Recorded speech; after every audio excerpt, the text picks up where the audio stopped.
Hello बच्चों, आज की वीडियो के अंदर हम पढ़ेंगे जो 5.3 अपनी चल रही थी एक्सरसाइज, उसी को आगे बढ़ाते हुए कंटिन्यू 10वें क्वेश्चन के बाद में जो 11वां क्वेश्चन है उसके ऊपर अपन डिस्कस करते हैं।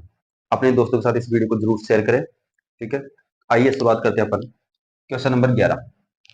क्वेश्चन नंबर 11 यहाँ पर है कि यदि किसी एपी के प्रथम n पदों का योग, यानी क्वेश्चन के अंदर कहा है कि प्रथम n पदों का योग यानी एस एन की भी जो वैल्यू है वो यहाँ पर 4n माइनस एन स्क्वायर।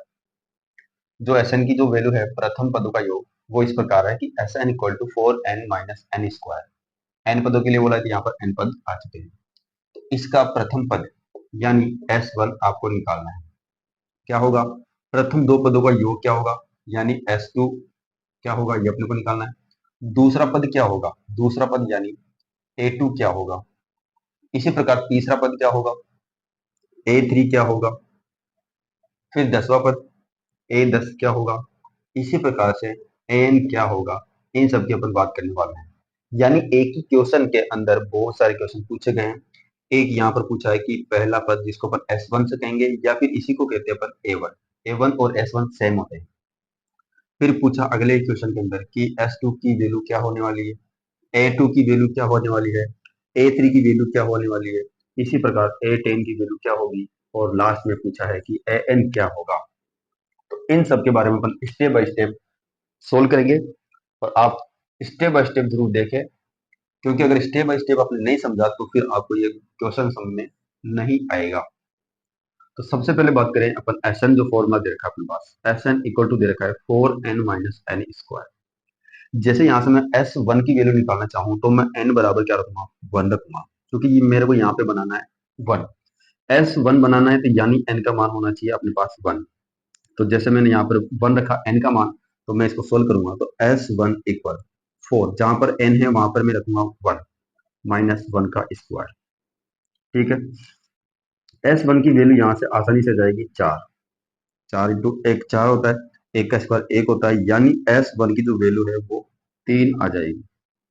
अब अगर S1 की जो वैल्यू है, क्योंकि S1 ही कौन होता है, A1 होता है, यानी A1 की वैल्यू भी यहाँ पर आ चुकी है। A1 की वैल्यू भी हमने यहाँ पर निकाल ली। A1 और S1 दोनों सेम होंगे।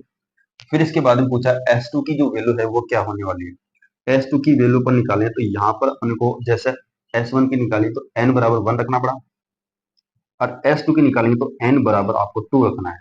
यहाँ पर रखें S2 इक्वल टू 4 मल्टीप्लाई में 2, यहाँ पर हो जाएगा माइनस 2 का स्क्वायर। आगे इसको स्टेप बाय स्टेप सोल्व करें तो S2 की जो वैल्यू है, S2 की जो वैल्यू आएगी यहाँ पर 4 मल्टीप्लाई 2 में यानी 8 हो जाएगा, 2 का स्क्वायर यानी 4 हो जाएगा।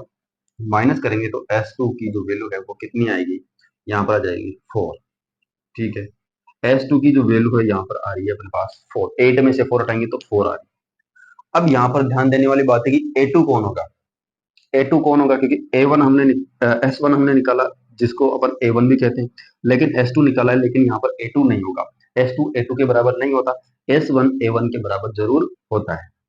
ठीक है, यहाँ पर एक फॉर्मूला होता है एन निकालने का। ठीक है, एन टर्म्स निकालने का तो फॉर्मूला होता है, सम ऑफ टर्म्स है, वो होता है एस एन माइनस वन। यानी एन का मान अगर आप 1 लेते हो तो यहाँ पे 1, यहाँ पर 1, इसी प्रकार से यहाँ पर एन के स्थान पर 1 रखोगे तो 1 माइनस 1 जीरो हो जाता है, तो S0 की वैल्यू यहाँ पर होती नहीं है, क्योंकि S0 होगा नहीं। तो यहाँ पर A1 और S1 दोनों बराबर होते हैं, यहाँ पर 2 रखेंगे तो यहाँ पर S2 आएगा, माइनस 2 माइनस 1 तो S1 बनेगा। तो सेकंड टर्म मतलब S वाली जो टर्म्स होगी उसके सेकंड में से फर्स्ट वाली माइनस करें तो A2 मिल जाएगा। तो यहाँ पर जैसे अपन S2 हमने निकाला, तो यहाँ पर A2 निकालने के लिए यहाँ पर रखना पड़ेगा n बराबर 2, तो मैं 2 रख रहा हूँ। तो A2 equal to S2 minus 1 बनेगा। A2 की जो वैल्यू आ जाएगी वो आएगी S2 माइनस S1। अब ये वैल्यू हमने दोनों निकाली है, ये दोनों वैल्यू हमने निकाली है, तो यहाँ से क्या हो जाएगा A2 इक्वल टू, ऊपर करते हैं, यहाँ से क्या हो जाएगा, ये यहाँ से होगा A2 इक्वल टू S2 की जो वैल्यू है वो हमने निकाली है 4, S1 की जो वैल्यू है वो निकाली हमने 3, तो माइनस 3। तो A2 की जो वैल्यू है वो कितनी आ जाएगी, 1 आ जाएगी। यानी A1 तो था 3 और A2 आ रहा है यहाँ पर 1, A2 आ रहा है यहाँ पर 1। अब अपन निकाले यहाँ पर जो दूसरा पद, ये हमने निकाला तो वो आ रहा है 1। इसी प्रकार तीसरा पद अगर निकालना है तीसरा पद निकालना है तो यहाँ पर S3 की वैल्यू निकालनी पड़ेगी। S3 की निकालेंगे, उसके बाद में फिर जो वैल्यू आएगी उसको अपन सोल्व करेंगे। यहाँ पर S3 में से S2 को माइनस करेंगे जैसे फॉर्मूले के अंदर बताया गया है। अब यहाँ पर पहला पद और दूसरा पद दे रखा है तो यहाँ पर AP है, तो पहला पद अपन देखें तो पहला पद है यहाँ पर 3 और दूसरा पद है यहाँ पर 1। ये अलग तरीका हो जाएगा यहाँ पर सोल्व करने का। तो इन दोनों का जो डिफरेंस है वो कितना आ रहा है, डी की वैल्यू अगर निकालें हैं तो यहाँ से 1 में से माइनस करेंगे 3 तो माइनस का 2 आंसर आएगा। ठीक है, तो डी की वैल्यू यहाँ से आ जाएगी -2। अब जैसे यहाँ पर अपन आगे करें तो A3 अपन को निकालना है, तो A3 का जो फॉर्मूला होगा वो क्या होगा, A2 प्लस डी होता है। तो A2 की वैल्यू यहाँ पर 1 है, प्लस माइनस का 2 है, यानी माइनस का 1 आ जाएगा। A3 कितना आ जाएगा, माइनस का 1 आ जाएगा। इसी प्रकार इसको आगे बढ़ाएं अपन, इसी प्रकार आगे बढ़ाएं तो अपने को पूछा है तीसरे पद के बाद में 10वां पद है, तो यानी यहाँ पर रखेंगे A10, फॉर्मूला तो है A प्लस एन माइनस, तो n का मान यहाँ पर रखेंगे 10 माइनस 1 डी। A10 निकालना है तो यहाँ पर हो जाएगा A10, A का मान क्वेश्चन में अपने पास पता है, A का मान यहाँ से आ रहा है 3 प्लस 10 माइनस 1 यानी 9 और D का मान यहाँ पर है माइनस का 2, माइनस का 2। तो A10 की जो वैल्यू है वो आ जाएगी 3 और मल्टीप्लाई होगा -18, तो -18 में से 3 को हटाएंगे तो माइनस का 15 बचेगा, यानी A10 की जो वैल्यू है वो -15 आ रही है। अब इसी प्रकार कंटिन्यू अपन करें तो इसके अंदर लास्ट में पूछा है n वे पद, क्या पूछा है, n वा पद पूछा है, तो n वा पद क्या हो जाएगा, an equal to a plus N minus 1 और d होता है। a और d की वैल्यू अपन यहाँ पर पुट करेंगे, बाकी n की वैल्यू पुट नहीं करेंगे। तो a इक्वल टू a का मान जो अपने पास है वो 3 है, प्लस n का मान n रखना है क्योंकि n का मान पता नहीं है, d का मान यहाँ से माइनस का 2 आ रहा है। अब इसको सोल्व करें तो an इक्वल टू 3 -2 से मल्टीप्लाई करेंगे n को, तो यहाँ पर हो जाएगा -2n, -2 को -1 से मल्टीप्लाई करेंगे तो माइनस माइनस प्लस यानी 2। इसको आगे सोल्व करें तो ये बनेगा 3 और 2 5 और माइनस का 2n, यानी जो an का जो फॉर्मूला होगा वो बनेगा 5 - 2n। अब इससे आप चाहे जितनी टर्म्स निकाल सकते हो, चाहे 15 निकालो चाहे 20 निकालो, आप कितनी भी टर्म्स निकाल सकते हो अगर an वाला अपने पास फॉर्मूला आ जाता है। तो इसके जो आंसर है वो आंसर कितने हैं, एक तो यहाँ पर S1 निकालना था, एक अपने को S2 निकालना था, एक अपने को यहाँ पर S3 निकालना था। S3 तो नहीं पूछा, दो पदों का योग पूछा था, दो पदों का योग यहाँ पर आ चुका है 4। इसी प्रकार अपने को AP बना ली, तो यहाँ पर हमने A2 निकाला दूसरा पद, और दूसरा पद और पहले पद से अपन क्या बना सकते हैं, AP बना सकते हैं, क्योंकि पहला और दूसरे पदों का जो अंतर आएगा वो आएगा D, तो D आ रहा है -2। इसी प्रकार मैंने A3 निकाला, A3 निकालने का जो फॉर्मूला होता है वो A2 प्लस D होता है, तो 1 प्लस करूंगा माइनस का 2, तो यहाँ पर बनेगा माइनस का 1। फिर यहाँ पर मैंने निकाला A10 यानी A10, क्योंकि 10वां पद पूछा था, तो 10वां पद हमारे पास आ रहा है माइनस का 15। फिर अपने को यहाँ पर पूछा था n वां पद, तो यहाँ पर वो n वां पद आ रहा है 5 - 2n। ठीक है, एपी अगर नहीं बनाते हैं, अगर ये एपी यहाँ पर नहीं बनाते हैं तो फिर अपने को निकालना पड़ेगा, जैसे कि S9 की वैल्यू निकालो तब जाके आएगा A10, क्योंकि यहाँ पर A10 निकालने के लिए क्या करना पड़ेगा, A10 निकालने के लिए क्या करना पड़ता है, A10 के लिए करना पड़ता है S9 या S10 माइनस S9, तो मतलब 9 वाली वैल्यू निकालनी है, S10 वाली भी निकालनी है। आप उस लफड़े में नहीं पड़ना है, उस लफड़े में नहीं जाना है अपने को। अपन सिंपल इस प्रकार से एपी बना के आगे इनको सोल्व कर सकते हैं। ठीक है, तो बढ़ते हैं नेक्स्ट क्वेश्चन, क्वेश्चन नंबर 12। तो बात करें next question, question number 12। Question number 12 यहाँ पर है कि ऐसे प्रथम 40 धन पूर्णांक ज्ञात कीजिए, पूर्णांक का योग ज्ञात कीजिए, यानी पॉजिटिव इंटीजर का योग ज्ञात कीजिए जो 6 से विभाज्य हो, 6 से विभाज्य यानी 6 का भाग जाता हो। ऐसे अपने को निकालने 40, और निकालने कौन से, पॉजिटिव यानी धनात्मक होनी चाहिए, माइनस वाली संख्या नहीं आनी चाहिए। तो यहाँ पर अपन सबसे पहले उन पॉजिटिव नंबर्स को देखें जो 6 से डिवाइड होते हैं, तो सबसे पहले कौन आएगा, 6 आएगा। उसके बाद में आगे वाली जो संख्या होगी वो 6 से डिवाइड होने वाली कौन सी नंबर होगी, वो 12 होगी, फिर 18 होगी।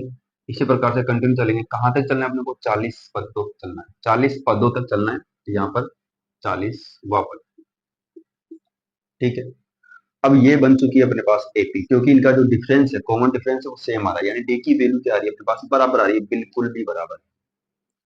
अब यहाँ पर अपन देखिए तो ए का जो मान है वो आ जाएगा 6, डी का मान यहाँ से 12 माइनस 6 यानी 6 आ रहा है। एन का मान यहाँ पर हो जाएगा 40, क्योंकि वह पद या फिर टर्म्स लिखा होगा तो वो एन का मान होता है 40।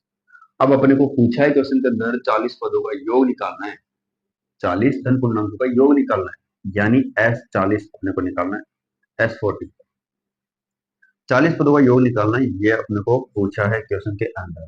ठीक है, इसके लिए फॉर्मूला होता है Sn equal to N by two, 2a plus N minus one और b। ये होता है अपने पास फॉर्मूला। आइए इस फॉर्मूले को यूज करते हैं। तो यहाँ पर s, यहाँ पर 40 दे रखा है तो s 40 हो जाएगा, यानी 40 किसका मान हो गया, n का मान।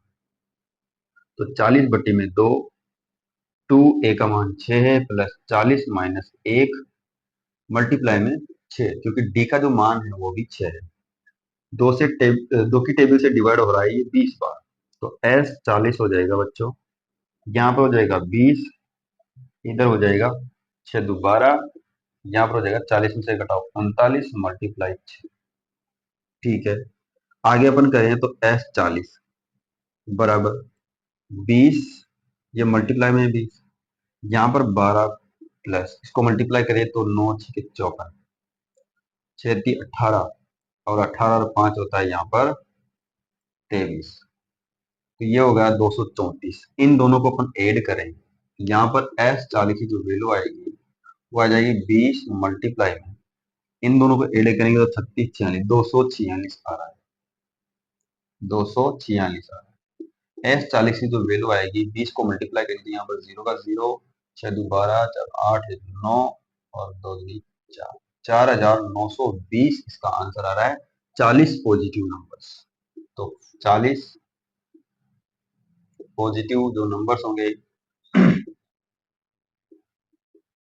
और 40 पॉजिटिव नंबर का जो सम होगा यानी योग होगा वो कितना आ रहा है अपने पास, 4920 इसका आंसर होगा। तो ये बहुत आसान क्वेश्चन था, इसके अंदर कुछ भी नहीं, अपने को एपी बनानी होती है। ऐसा क्वेश्चन पिछले 5.2 के अंदर आ चुका है, वहां पर भी किसी से डिवाइड करने के लिए कहा था। एपी बनने के बाद आप योग निकालो या चाहे कोई से भी टर्म्स निकालो, आप आसानी से निकाल सकते हो। तो बात बढ़ते हैं नेक्स्ट क्वेश्चन के ऊपर।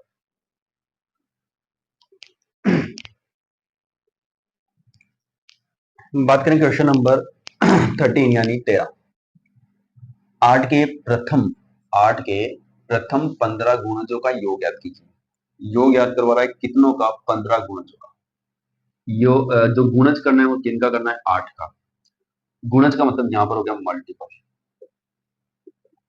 यानी 15 मल्टीपल का अपने को योग निकालना है, सम निकालना है 15 मल्टीपल का। वो मल्टीपल करने किसके हैं, वो मल्टीपल करने अपने को 8 के।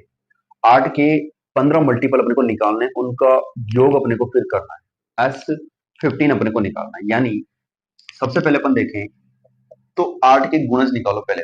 8 के गुणज अपन निकालते हैं तो यहाँ पर 8 का जो गुणज होगा, सबसे पहले 8 का जो गुणज होगा वो पहला होगा 8, यानी गुणज का मतलब होता है मल्टीपल। मल्टीपल यानी जिसके लिए बोला है उसको आप 1 2 3 4 5 6 7 से मल्टीप्लाई कर लो, तो यहाँ पर जो बनेगी वो बनेगी टेबल, यानी पहाड़ा बन जाएगा किसका, 8 का। जिस नंबर के लिए बोला जाए उस नंबर का ये बन जाएगा पहाड़ा। यहाँ पर 8 के लिए बोला है तो 8 कम 8 हो जाएगा, फिर 2 से गुणा करोगे तो 16 हो जाएगा, फिर यहाँ पर 8 24 हो जाएगा, फिर 8 चौक 32 हो जाएगा। इस प्रकार से ये कंटिन्यू चलेगा। कहाँ तक चल रहा है, ये 15वां पद तक चलेगा। पिछले क्वेश्चन के अंदर भी यहाँ पर पद लिखा हुआ था, यानी वो एन का मान था। किसका मान था, एन का मान था 15। अब उसके अंदर अलग था, यहाँ पर 15 है तो इसलिए एन का मान 15 हो जाएगा। यहाँ से अपन देखिए तो ये एक एपी बन चुकी है, और एपी बन चुकी है तो यहाँ पर ए का मान 8 आएगा, और डी का मान है वहां पर 16 माइनस 8 यानी 8 आ जाएगा। ठीक है, यहाँ ए का मान हमको दे रखा है, डी का मान हमने निकाल लिया, वो 8 आ रहा है।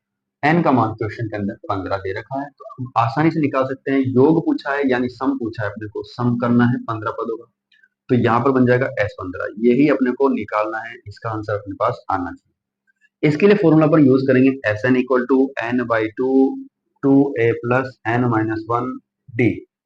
ये फॉर्मूला इसीलिए यूज हो रहा है क्योंकि यहाँ पर अपने पास क्वेश्चन में एन दे रखा है, डी का मान दे रखा है, बाकी ए का मान दे रखा है। अगर वैसे तीन तीन चीजों का मान दे रखा है तो वहां पर अपन ए और डी वाला फॉर्मूला यूज करेंगे। एस एन यानी S15 हो गया, बराबर एन का मान 15 है तो 15 बटे में 2 हो जाएगा। 2 ए का मान क्वेश्चन के अंदर 8 है, फिर यहाँ पर एन का मान हो गया 15 माइनस 1 मल्टीप्लाई में वापिस 8। सोल्व करिए तो यहाँ पर डिवाइड होगा नहीं, तो आप इसको छोड़ दें, ऐसा कैसा आप लिख सकते हैं। इनको सोल्व करेंगे तो 8 को 2 से मल्टीप्लाई करेंगे तो 16 हो जाएगा। ठीक है, 8 को 2 से मल्टीप्लाई करेंगे तो यहाँ पर 8 को 2 से मल्टीप्लाई करेंगे तो 16 हो जाएगा। फिर प्लस 15 में से 1 घटाएंगे तो यहाँ पर 14 आएगा, और 14 मल्टीप्लाई में 8 करना है। आगे बढ़े, यहाँ पर 15/2 इसको सोल्व करें तो यहाँ पर 16 प्लस इसको मल्टीप्लाई करेंगे तो 8 चौके 32 होता है, 8 8 और 3 11, 112। अब 112 में अपन जोड़ेंगे 16। यहाँ पर s जो 15 है उसकी वैल्यू आएगी इस प्रकार, 15/2। इन दोनों को ऐड करेंगे तो 8 2 मतलब 128, और 128 2 की टेबल से कट रहा है 6 और 4 बार, 64 बार। यानी S15 की जो वैल्यू आने वाली है वो 15 मल्टीप्लाई में 64, 15 मल्टीप्लाई 64 को मल्टीप्लाई करेंगे तो यहाँ पर आएगा 15 चौके 60, 15 चौके 60 आएगा, 15 चौके 90 आएगा, तो 940 आंसर आ रहा है। 80 के 4 बच रहे थे तो 90 के अंदर 4 जोड़ेंगे तो 940, यानी S15 की जो वैल्यू है वो 940 है। यही अपने को पूछा था, 8 के गुणज थे, 15 गुणज थे, उन सबका योग निकालना था, और हमने इस प्रकार से योग निकाला। पिछले क्वेश्चन की तरह यहाँ पर S15 का वैल्यू आ रही है यहाँ पर 940। ठीक है, बढ़ते हैं नेक्स्ट क्वेश्चन को।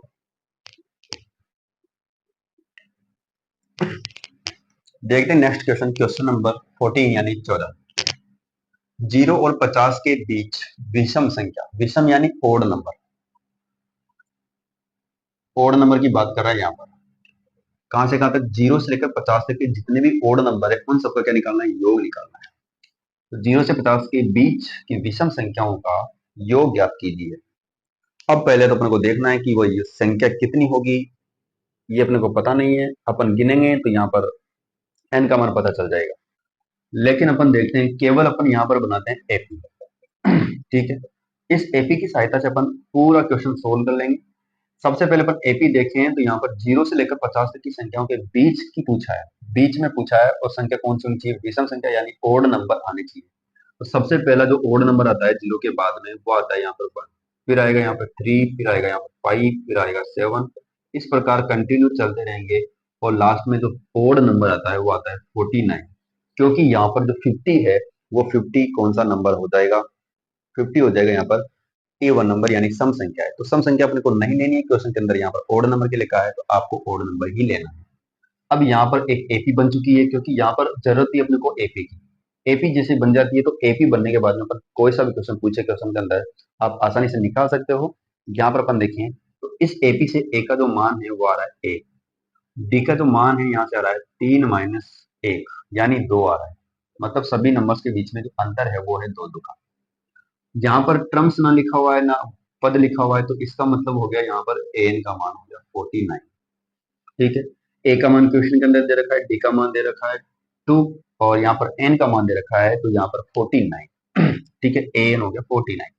अब यहाँ पर दो फॉर्मूले होते हैं एस एन निकालने की। S N equal to n/2, n/2 2a plus n-1 D. एक तो फॉर्मूला ये होता है, एक होता है अपने पास S N equal to n/2 a plus L, एक फॉर्मूला होता है ये वाला। लेकिन इन दोनों फॉर्मूले को सोल्व करने के लिए, इस फॉर्मूले को सोल्व करने के लिए एन ए और डी चाहिए, इस फॉर्मूले को सोल्व करने के लिए एन ए और एल चाहिए। तो यहाँ पर ए भी दे रखा है, डी भी दे रखा है, एन यहाँ पर नहीं दे रखा है, तो इसको अपन नहीं लगा सकते। ए दे रखा है, एल जिसको अपन कहेंगे अंतिम पद, इसको अपन कहते हैं, तो एल का मतलब अंतिम पद, एन कोई अपन अंतिम पद कहते हैं, तो एल भी दे रखा है, लेकिन यहाँ पर क्या नहीं दे रखा? एन का मान नहीं दे रखा, मतलब उसके अंदर पद कितने हैं ये अपने को पता नहीं। तो सबसे पहले अपन निकालेंगे पदों की संख्या, और पदों की संख्या निकालेंगे तो इससे पहले अपन फॉर्मूला लगाएंगे an1। ठीक है, बाकी सभी वैल्यू अपने पास दे रखी है, तो an equal to a plus n-1, और an का मान क्वेश्चन के अंदर है 49, a का मान क्वेश्चन में 1 है, n अपने को पता नहीं है, d का मान क्वेश्चन के अंदर 2। 1 को आप इस साइड करोगे तो 49 - 1 बनेगा, n-1 बनेगा, ब्रैकेट के बाहर 2 है, यहाँ से बनेगा 48 इक्वल टू, यहाँ से 2 आ जाएगा डिवाइड में, तो यहाँ रहेगा n-1, ये हो जाएगा कैंसिल 24 टाइम्स, तो 24 यहाँ से 1 इस साइड आएगा, तो 1 इक्वल टू n, n का मान यानी 25 आ चुका है। एन का मान कितना आ चुका है बच्चों? 25 आया एन का मान। एन का मान आ गया 25, एन बराबर हो गया 25। अब एन का मान पता है, ए का मान पता है, एल का मान पता है, तो यहाँ से सिंपल एस एन वाला फॉर्मूला लगा दो जिसके अंदर ए और एल आता है। तो N by two bracket A plus L. S N, N का मान है 25, तो यहाँ पर 25 बटे में 2। ए का मान क्वेश्चन के अंदर 1 है, यहाँ पर रख दो 1। एल का मान क्वेश्चन के अंदर दे रखा है वो है 49। ठीक है, यहाँ पर सोल्व करें तो 25 बटे में 2 आएगा, यहाँ पर 49 से 50 हो जाएगा। ठीक है, ये डिवाइड होगा तो ये हो गया 25 बार। 25 मल्टीप्लाई 25, ये हो गया 25 मल्टीप्लाई 25 यानी 625 आ रहा है। एस 25 का जो मान है वो आएगा 625। 25 मल्टीप्लाई 25 यानी 625 इसका आंसर होगा। ये था इसका क्वेश्चन नंबर 14। बढ़ते हैं नेक्स्ट क्वेश्चन के ऊपर। तो बढ़ते हैं next question, question number 15। Question number 15 की जो थ्योरी है वो काफी बड़ी है, 4-5 लाइनों की है, तो मैं अगर बोर्ड पे लिखूंगा तो वो बोर्ड पूरा कंप्लीट भर जाएगा। इसीलिए मैं यहाँ पर क्वेश्चन पढ़ रहा हूँ, आप क्वेश्चन को ध्यान से समझें। ठीक है, और ध्यान लगा के सुने।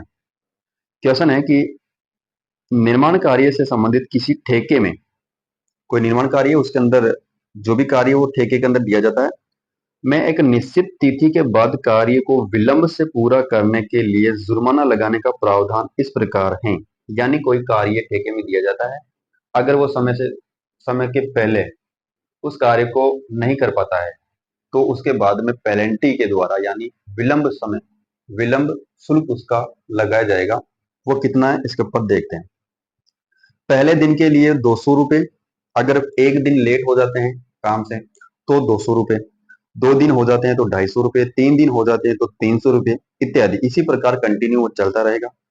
अर्थात प्रत्येक उत्तरोत्तर दिन का जुर्माना अपने ठीक पहले दिन के जुर्माने से 50 रुपये ज्यादा है। यानी एक दिन का कितना दे रखा है 200 रुपये, फिर यहाँ पर 250 रुपये, फिर 300 रुपये। यानी एक दिन लेट हो गए तो 200 रुपये देना पड़ेगा, फिर 2 दिन हो गए तो यहाँ पर 50 रुपये इंक्रीमेंट होता रहेगा पर डे के हिसाब से। एक ठेकेदार को जुर्माना के रूप में कितनी राशि अदा करनी पड़ेगी यदि वह इस कार्य को 30 दिन का विलंब कर देता है, इस कार्य के अंदर वो 30 दिन का विलंब कर देता है तो वो कितना रुपए उसको चुकाना पड़ेगा, ये अपने को क्वेश्चन के अंदर पूछा है। यानी क्वेश्चन के अंदर सिंपल फॉर्मेट में ये है कि कोई ठेकेदार है, वो कोई कार्य को लेता है, अगर वो लेट हो जाता है उस कार्य को समय से पहले नहीं कर पाता है तो प्रत्येक दिन, जैसे फर्स्ट दिन लेट होता है, एक दिन लेट होता है तो उसके लिए 200 रुपये जुर्माना देना पड़ेगा, फिर 2 दिन होता है तो फिर 250 रुपये देना पड़ेगा, फिर 3 दिन होता है तो फिर 300 रुपये देना पड़ेगा। मतलब एक दिन के बाद में प्रत्येक दिन के लिए 50-50 रुपये एक्स्ट्रा देना पड़ेगा। और यही कार्य विलंब हो जाता है 30 दिनों तक तो उसको टोटल पेमेंट कितना करना पड़ेगा, ये अपने को यहाँ पर इस क्वेश्चन के अंदर पूछा है। यानी एक दिन विलंब होता है, एक दिन विलंब होता है तो उसको देना पड़ेगा 200 रुपये। अब एक दिन की बात करें तो यहाँ पर A1 हो गया। ठीक है, 2 दिन का विलंब हो जाता है तो उसको देने पड़ेंगे 250 रुपये, यानी A2 का मान आ चुका है। फिर 3 दिन का विलंब होता है, 3 दिन का विलंब होता है, उसके लिए देने पड़ेंगे 300 रुपये, यानी ये हो गया A3। इसी प्रकार कंटिन्यू चल रहा है और वो कह रहा है कि एक दिन के बाद में जो प्रत्येक दिन है उसमें देख लो आप, यहाँ पर 50 रुपये ऐड होते जा रहे हैं, यहाँ पर 50 हुए, फिर यहाँ पर 50 हुए, यानी डी का मान हो जाएगा यहाँ पर 50। तो अपन बनाए इससे एपी, और ये इस प्रकार से कार्य चलता रहेगा 30 दिनों तक। कुल विलंब कितने दिनों का हो जाता है? 30 दिनों का। कितने दिनों का? 30 दिनों का हो चुका है। यहां से एपी बनेगी तो एपी के अंदर जो पहला पद है वो 200 है, दूसरा पद है 250 है, तीसरा है 300। इसी प्रकार से चलते रहेंगे कहां तक? 30 दिनों तक, या 30वां पद इसको ऊपर कह सकते हैं। ठीक है, 30 दिनों तो चलेंगे, यानी ए का मान हो गया 200। डी का मान अपन निकालें तो 250 माइनस 200, यानी डी का मान हो गया 50। इसकी बात करें तो ये 30 दिनों तक बोला है, 30वां पद हो जाएगा, ये n बराबर हो जाएगा 30। अब आसानी से अपन निकाल सकते हैं S30। अपने को टोटल योग निकालना है, S30 निकालना है, तो S30 अपने को निकालना है, मतलब इसके अंदर पेमेंट कितना हो जाएगा 30 दिनों के अंदर अंदर। फॉर्मूला लगाएंगे SN equal to n/2, 2a+1, 2a+n-1 d। ठीक है, n का मान यहाँ पर 30 हो गया, तो 30/2 आ जाएगा। 2a का मान कितना है भाई, a का मान है 200, कितना है 200। n का मान यहाँ पर 30 है, तो 30 माइनस 1 मल्टीप्लाई d का मान 50। आते सोल्व करें इसको, 30 के अंदर भाग जाएगा 2 का, 15 आएगा, यहाँ पर हो जाएगा 400, 200 मल्टीप्लाई 2 400, यहाँ से बनेगा 29 मल्टीप्लाई 50, इधर आएगा 15, 400 मल्टीप्लाई, सॉरी 400 प्लस, अब इन दोनों को मल्टीप्लाई करें तो यहाँ पर आएगा 0, 9×5 = 45 यानी 5, हासिल का 4, 5 और 10,000, 1450 ये हो। अब करें तो 15 मल्टीप्लाई, ब्रैकेट को हटा रहा हूँ, मल्टीप्लाई कर रहा हूँ, इन दोनों को ऐड करूंगा तो 400 इसके अंदर ऐड कर लो तो 1850 को ये हो गया। 1850 को आपको मल्टीप्लाई करना है, तो यहाँ से आएगी S30 की वैल्यू। अब मल्टीप्लाई करो, 15 टीबी 0 तो 0 आएगा, 15 टीबी 5 15 75, हासिल का 7 आएगा, 15 छक्की 90, 15 7 105, 15 120 है, 127 होगा, मतलब 12 हासिल करेगा। 15 15 और 12 हो गया 27, 15 और 12 हो जाता है 27, यानी 27,750 उसको लौटाने पड़ेंगे अगर वो 30 दिन तक उस कार्य में लेट होता है तो। ठीक है, तो ये इस प्रकार से क्वेश्चन था, 30 दिन लेट होता है तो कितने रुपए उसको लौटाने पड़ेंगे। ठीक है।